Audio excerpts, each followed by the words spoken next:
15 seconds of when a train gets to their location. Part of the investigation will be finding out why that didn't happen. We've got 2 individuals working in that area performing an inspection. And how to keep it from happening again. So looking at the communications before this accident happened is going to be key. BART says the 2 workers who died were so experienced they'd done this kind of work hundreds, if not thousands of times before the last time they did it today. Tonight, the National Transportation Safety Board announced that it will be taking over the investigation, sending a pair of rail experts to the accident scene. Soon after today's tragedy, BART's striking unions pulled down their picket lines, and they'll refrain from picketing tomorrow as well. Our team coverage continuing a live look now at the Bay Bridge toll plaza. And tragic turn of events on this 3rd day of the BART strike. A BART train struck and killed 2 BART workers today who were doing work on the tracks. The accident happened just about 2 o'clock this afternoon between the Walnut Creek and Pleasant Hill stations. We have team coverage tonight. NBC Bay Area's Kimberly Terry has reaction from BART workers. But we begin with NBC Bay Area's Monty Francis, who was live in Walnut Creek tonight with the details. Monty. Well, Terry, good evening. The names of the victims have not been released, but BART has confirmed that one was a BART employee whose union was not a part of the strike. The other was a contractor. The train, which you see there right behind me, was transporting some cars that had been painted over with graffiti from Concord to Richmond so they could be cleaned up. BART officials are not releasing many details about how the accident happened, but radio transmission posted online recounts the actual moment of the tragedy. In radio communications posted on radioreference.com, you can hear the scream of a BART employee, followed seconds later by a frantic call for help. BART emergency, BART emergency. BART emergency, go ahead, Central. Central, train 963. We just struck some individuals at approximately 16.2 on the C1 track. Central, be advised, it may be BART employees. The radio transmission continues after the train has come to a stop. There's a confirmed body. We have a second victim. Both are deceased, definitely BART employees. This one is at about just outside of C45 Delta. 2 employees were performing track inspections just north of the Walnut Creek BART station in response to a report of a dip in the track. They were killed on impact. BART's general manager came to the accident scene and expressed condolences to their families. Our hearts and prayers go to the families of 2 workers who've just been killed on the BART tracks. This is a tragedy of the greatest proportion for the BART family. Assistant BART manager Paul Overseer said the train was in automatic mode and that an experienced train operator. Safety Board took over this scene and spent much of the day inspecting the train and conferring with the rail industry. He was a senior track BART employees. It was moved away from the accident scene. Investigators have not shared many details about who was behind the controls. A train operator who is on strike says he's been through a similar investigation after someone jumped in front of his train and committed suicide last year. When you are involved in a fatality, you have to have a drug test. There's a camera in the cab. They want your phone records. NTSB investigators have already secured video recorded on board, and they'll interview the train operator sometime Monday. Following this weekend's accident, union leaders are raising new questions about safety. When you have a high-speed train going down where people are on the tracks on automatic pilot, when the protocol says you should be going 25 miles an hour on manual, something's wrong out there. Sounds like they didn't have the right training to do the work. That's what I think. We've been running this train for how many years now? Do we have this kind of accident every day? Experienced train operator, it wouldn't happen. Michelle Azimi. That dip in the rail that they said that they were investigating, that's why they're over there. I heard today that that dip in the rail has been in existence for a long, long time. For years. So if that being the case, that's just a phony story they came up with to say why they were there when obviously they were there to train managers. And do you think, what kind of liability? I mean, you're training managers, so it takes a long time to be It takes 15 weeks for a train operator to be certified. So even though they say that whoever's driving the train was certified, then for them to be certified, then they must not have been a manager very long. You know, if they had been certified as a train operator, now a manager. But somebody should probably look into that and see if that's really true. And apparently they have a budget of $21 million to fight the union. I mean, what? Or was that I think that's the money that they have for the buses. The buses, yeah. I mean, there's that Hawk, I understand, has interest in. He has financial interest in the bus company. And so he was hired as a negotiator at $400,000 a year, and then his company is getting money from BART, Veolia. Yeah. What is that? What do you think about that? Pardon? What do you think about that? Well, it's conflict of interest, and it's obviously not honest. I mean, he's serving his interests if we're out on strike. Now, I mean, this company, Veolia, apparently has a history of provoking strikes, discrimination, racism around the country. They want to privatize public transit systems. Why have they been brought in here? Well, then, sounds like they were brought in to break the union then, right? Do you feel that they have a confrontational approach to the union? Yes. And if they lied about what happened in this accident, they gave out false information, and you know there's supposed to be a drug test after somebody is. Oh, right. Yeah, I mean maybe you didn't even have a drug test. It sounds like the NTSB is going to talk to them a day and a half after the incident. Right. So who knows what could be hidden in that day and a half till they get there, or what recordings could be deleted or turn up missing. We really don't know. So you don't have confidence necessarily that BART managers are really going to really tell the truth about what's happened here? I don't have confidence, no. How long have you worked for BART? For 38 years. What kind of work do you do? I'm a shop scheduler. And this BART seems like it gets a lot of money from the federal government, the state government. I mean, people pay a lot of money to ride BART.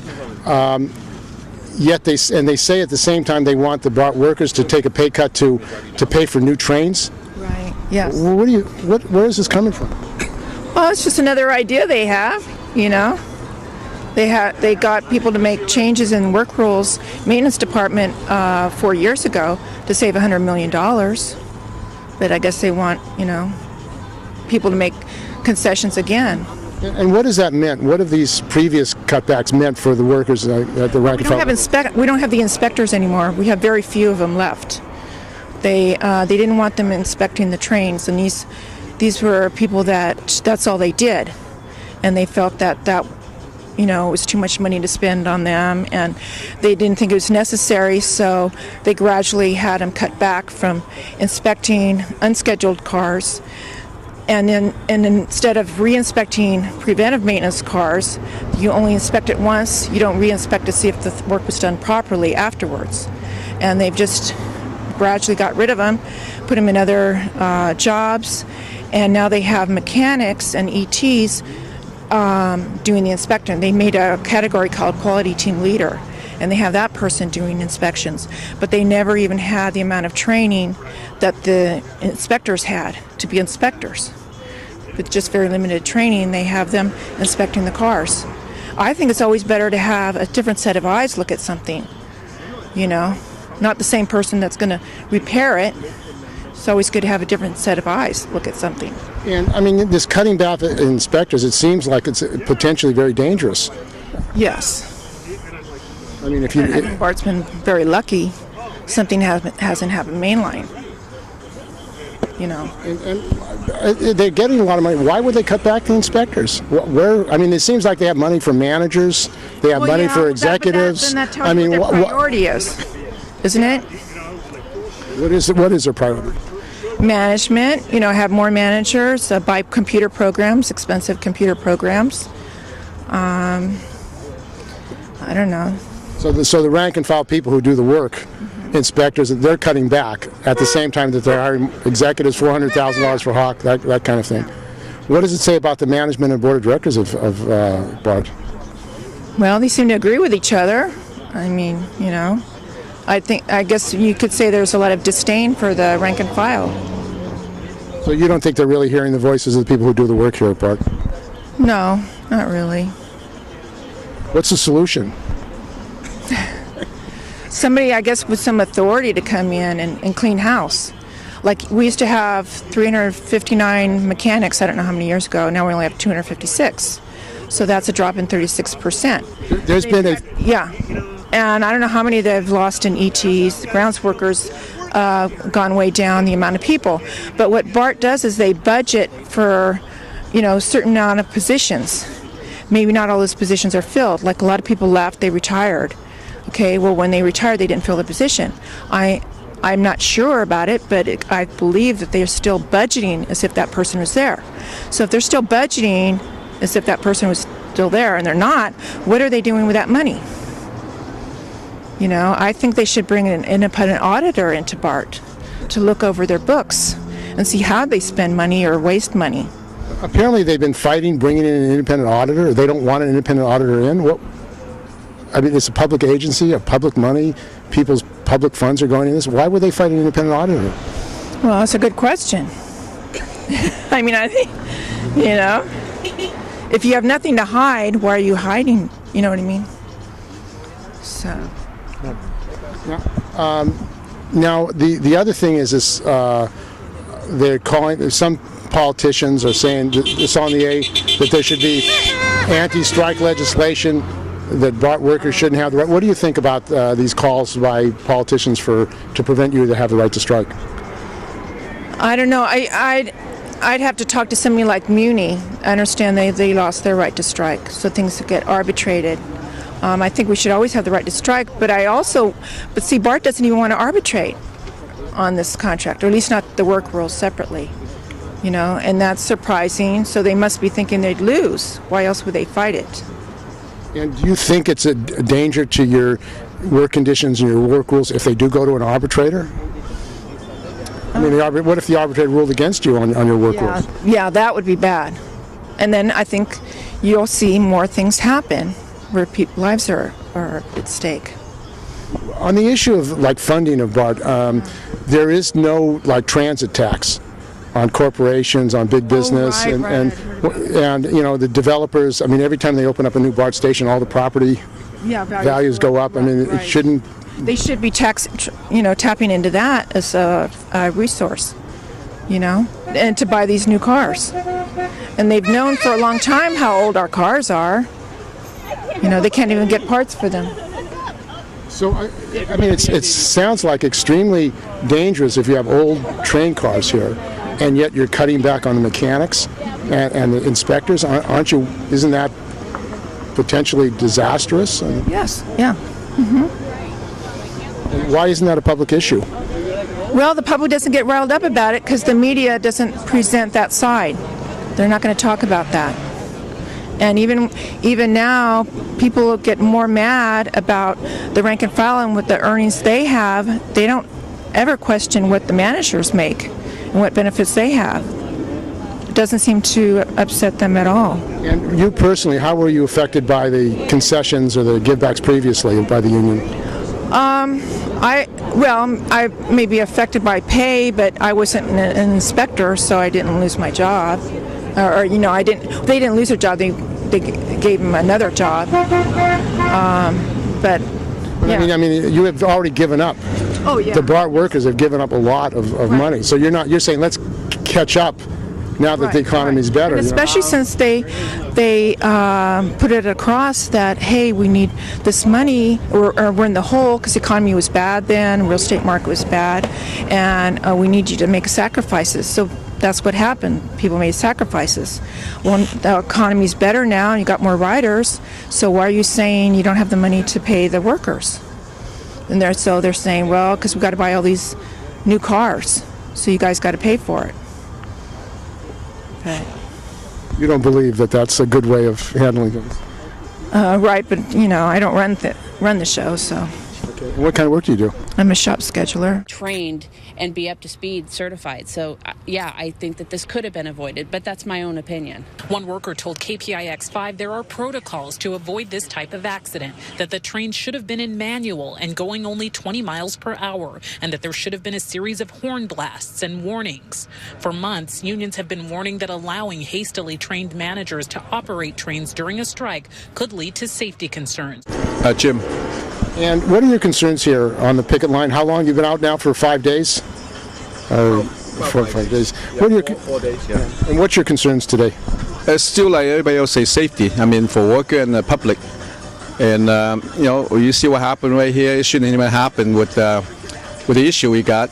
You know, 2 people just got killed, and the management really have to do something about it. You know, just safety, worker and the public. Now, I understand they've been cutting back on safety inspectors here at BART. And I mean, yet it's a dangerous. We saw the dangers of 2 people being killed. Why isn't management aware of these safety dangers? They're aware of it, but I guess the company will cut down on expenses, but BART have money, and we're making money, and safety is number 1. But they are cutting it back because they think they could really squeeze down the minimum staffing. And for maintenance-wise, hey, you need inspector. I don't care about the LA district, but we're the safest one for all this year. Why cut back? Who's running BART?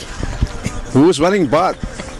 Of course, that they would cut back inspectors. I mean, it seems like a basic necessity to have inspectors so you have safe trains. Who would cut back on that?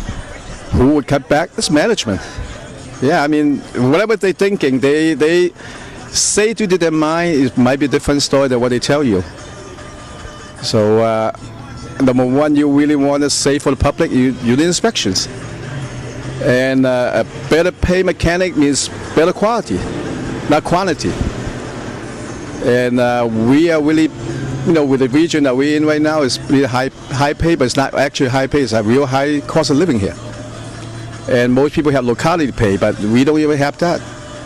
And they keep saying that we're getting a lot of money, but we're not. And I understand some workers here are taking out of savings. The pay that you're making is not that great to live in the Bay Area. The cost of living to qualify for a house. Exactly. Yeah, it's expensive here. So whatever number they're talking about, we don't get it here. It's going to be out your reach. For the price, the housing here is ridiculous. Yeah. And there's paying $400,000 for Thomas P. Hawk.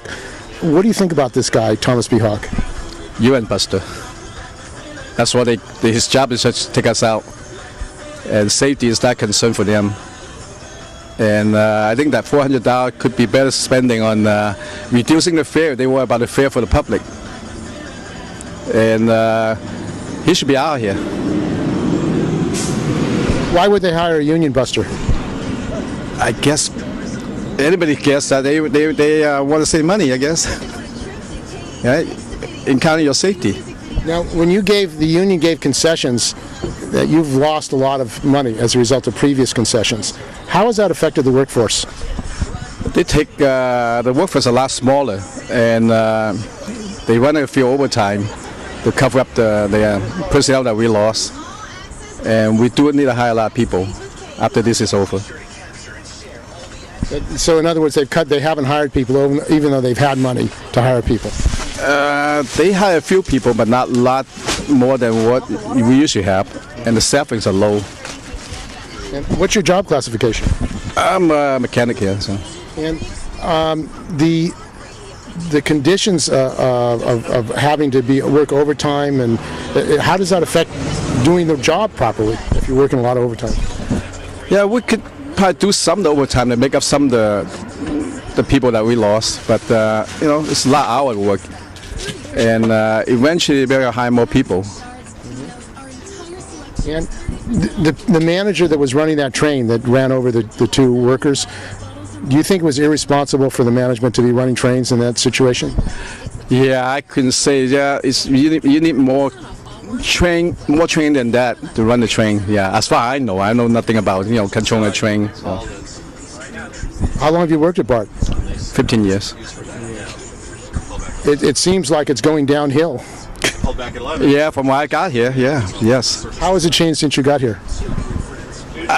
The operational difference, and I guess they hire a lot of people from out the company that have different way of culture doing jobs, and it's kind of changed. It's a big change. They say they want to automate and use more computers. Don't you need labor? Don't you need a lot more labor here? Yeah, we do. A computer only replaces a certain thing. You cannot change anything without a person. So. Yeah. They say now that also they want the BART workers to take a pay cut to pay for new trains, new equipment. What do you think about that idea? We've been taking pay cut for the last 8 years. So if they don't have enough money by now, I think they're in trouble. And they can't replace all the train. They got no truck to put all the train. They got to take one out to replace one, and that's plenty of time and plenty of money to modernize all the fleet. But the first thing you got is you got workers here. It's trained. It's been operating safety, and I don't know why they want to change that. And you've had a high record of efficiency, 94% on time. I mean, it seems like it's a highly efficient system, yet your numbers, mechanics, other workers, inspectors have gone down. I mean, it sounds like an impossible situation. Yeah, I mean, safety record and on-time performance all here. I don't think we have a problem, except they still want to change the work rule. They don't change anything, it works. Do you have solidarity out here? Are people pretty strong? Oh, yes, you see them all here. So, I mean, I'm here every day. I'm James Moon. I'm a transit vehicle electronic technician for BART. Yeah. I started in May of this year. And what's it like working at BART? Mostly it's a lot of fun. I enjoy working on the trains. Day to day it's pretty good. Contract stuff is not so fun. And what are the issues in this contract fight that concern you as far as what management is demanding? It's difficult that they're demanding any big changes. I think I just started, so I don't have any, I don't have the personal history of not having raises for, a long time. But I certainly don't want to start and take a cut in pay immediately. That's doesn't seem very fair to me. Well, they say that you have to take cutbacks in your pay to pay for more train cars and equipment. What's that all about? To me, that's ridiculous. Asking workers to pay for expansions to the system is crazy. I mean, I don't know where they came up with that, but that's doesn't make any sense at all to me. I mean, you're not making a lot of money. I mean, living in the Bay Area, it's very difficult to live. I mean, what? Yeah, I make. People say, oh, those, BART people make so much money. I'm a degreed electrical engineer. I make $55,000 a year in the Bay Area. I'm trying to support a family of 4. It's not enough money. How do you support a family of 4? $55,000 in the Bay Area? Pulling money out of savings every month to pay the bills. So you're going broke, really just surviving. Right now, yeah. And I mean, it seems, BART has a lot of money coming in now. The fares are very high. It seems like the developers, the corporations who benefit from BART, are not really paying the transit tax. There's no transit tax to pay for, like, the developers who make money, or property owners. When a new station opens, a lot of money is made. It seems like there's a lot of money, but it's not going really to the workers, or even lowering the fares. Yeah, I think, I don't know all about BART's funding and how they get their money, but my understanding is that it's one of the most self-sustaining transit agencies that there is, probably in the country.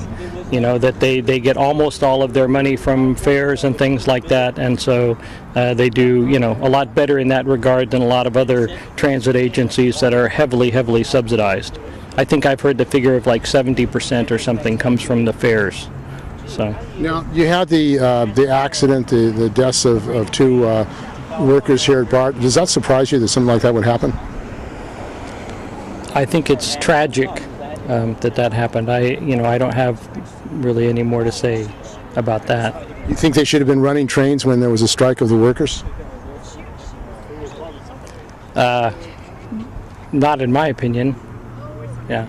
The workers, they're apparently training people to run the trains without the workers. You think that's a smart thing to do for them? No, I don't think that's a smart thing to do. And I've heard that. That's not good at all. Now, this Thomas Hawk that they brought in for $400,000 a year, what do you think about his role in this whole struggle?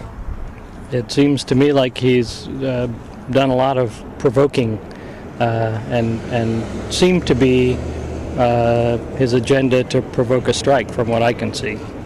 I haven't gotten any sense of, cooperation or, being motivated to resolve this issue in a fair and reasonable manner. And is there solidarity among the members of the union, 1021 ATU? I mean, is there solidarity with the members? I think so, yeah. So people feel that they're standing up for what's right, and they're not going to basically cave in or give up? Absolutely, yeah. How long are you prepared to stay out if you have to? As long as we have to. We hope we can go back to work tomorrow, but we're going to be out here as long as we need to be out here. BART officials would not discuss. We've just lost 2 people in the BART family. When Paul Overseer referred to, we've had a loss in our BART family, it just struck me funny because they vilify the rank and file so much. Is that what you do with your family members? Demonize them? And now all of a sudden we're family? That just sounds very hypocritical. And you had heard that they had signed forms? They were out there as simple approval when they were working, which means they take full responsibility for their safety. And so management, I guess, would be off the hook. So what does that mean for the families of these workers? Well, it's sad. I mean, I don't know what they'll do. I don't know what Mrs. Strickland did. I know that. Who was Mrs. Strickland? She's the widow of this worker who was killed a few years ago, near that same area. So near the same area, another worker was killed. Yeah. And then you found out about the dip. What was that about? I found out today that that's been in existence for some years, the dip in the rail. So why would they only be investigating it now? Yeah. So you think that was just an excuse to say that? That's what it sounds like to me. I think there needs to be a really thorough investigation. And who should be held accountable? All those who made the decisions to put those people there at that site, in the car, running that car in automatic mode. Did they not know the workers were there? Why didn't they know the workers were there? And who was certified? Were they certified? Some individuals at approximately 16.2 on the C1 track. The victims, a BART employee and contractor, were inspecting a reported dip in the tracks when they were hit by the train controlled by computer. In the days and weeks to come, investigators will look at everything from signals and cameras to recordings, records, and the rails, plus the people on the train and on the tracks. They insist the strike itself is secondary. I'm aware that there's a strike going on, and I don't know if that has any impact on anything I'll be doing at this time. Can't comment there. Is that something that would be of interest to you? Everything here is of interest.